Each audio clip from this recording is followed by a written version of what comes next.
Mama says her girl's going to have a different life, a better life. No sewing fancy clothes for snooty ladies with high manners and low opinions of folks who make their livings with their hands. No, sir, I'm smart, and I'm pretty, bright-eyed and fair-skinned, with hair like smooth black glass. No reason to settle for Mama's kind of life, and when Mama makes up her mind, that's all. I try to talk her out of it right up to the time the bus pulls into the station. I say I'll find work in the quarter, bring home a little money. I say things will get better. She gives my arm a little jerk and shakes her head again.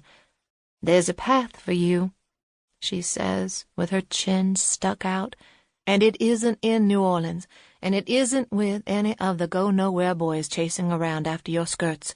There's a whole wide world out there, little girl, and you're meant for it." "What's wrong with the world we have right now?" I ask, then look away.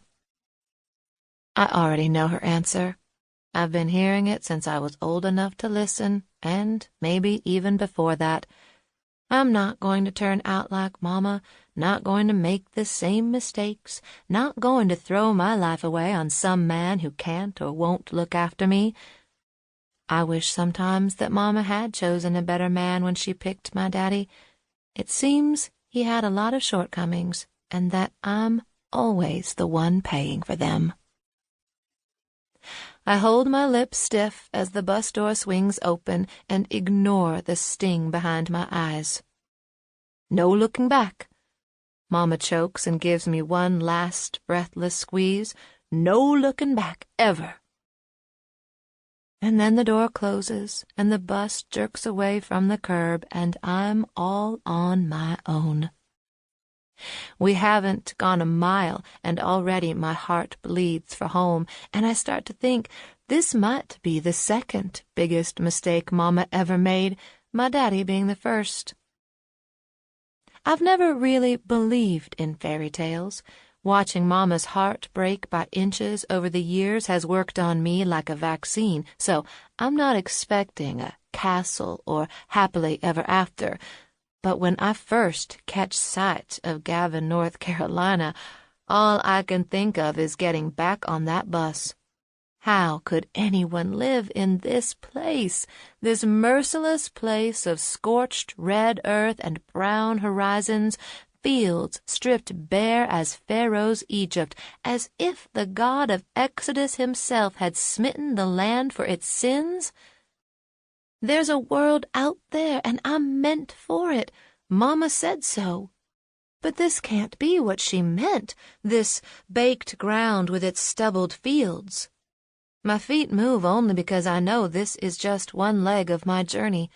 Eventually, when I've set a little money by, I'll leave and make my way to Mama's people in Chicago, finish school, and become a teacher or maybe a nurse. I reach the house straight from the station, wilted and hungry, my neck sticky under the collar of my new dress, my hair crushed flat as a sparrow's nest.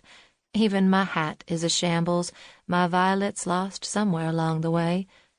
I can hardly believe my eyes when I finally see the place, spanking white and set way up high, looking out over all that green grass. There's lots of shutters and 4 white columns and a porch across the front. I make myself go up on that front porch and bang the shiny knocker. A man answers, wearing a vest and tie. His shirt is crunchy with starch. His mouth looks starched, too, while his eyes skim me from top to bottom.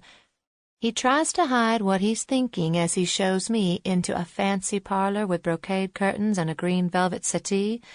He doesn't offer his name or any refreshment, and there's something in his eyes that makes me queasy as he points me toward the settee, as if he's almost sorry for me. I'm to sit quietly, he tells me in his starchy voice, and wait for the missus. The missus leaves me sitting in her parlor a full 20 minutes. It's a long time to wait when you're someplace you don't want to be, someplace you don't belong. I run my eyes around the room, all glossy and spotless. There's not a speck of dust on anything except me.